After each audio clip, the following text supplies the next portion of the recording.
আসসালামু আলাইকুম বন্ধুরা। আমি আছি নুমান আজিজ আপনাদের পাশে। আজ আমি যে বিষয়টা নিয়ে কথা বলবো এটি অত্যন্ত গুরুত্বপূর্ণ। হ্যাঁ, আজ আমি আপনাদের সাথে কথা বলবো পর্চা কাকে বলে, পর্চা কত প্রকার ও কে কে। কারণ ভূমি সংক্রান্ত বিষয়ে পর্চা একটি গুরুত্বপূর্ণ মাধ্যম। পর্চা সংক্রান্ত জ্ঞান যখন আপনারা রাখবেন ভূমি সংক্রান্ত 50% জ্ঞান আপনারা আহরণ করা হয়। হ্যাঁ, এখন আমি আপনাদেরকে বলবো পর্চা কাকে বলে।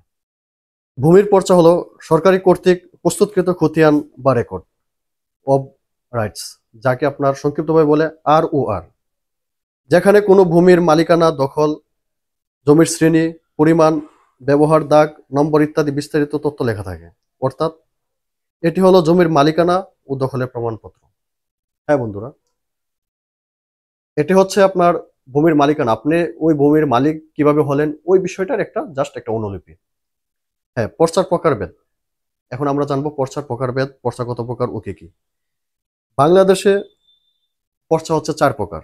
তবে হ্যাঁ, পার্বত্য যে অঞ্চলগুলো আছে, চট্টগ্রাম থেকে আপনার সিলেট অঞ্চল পর্যন্ত, ওইখানে আপনার পর্চাটা হচ্ছে 3 প্রকার।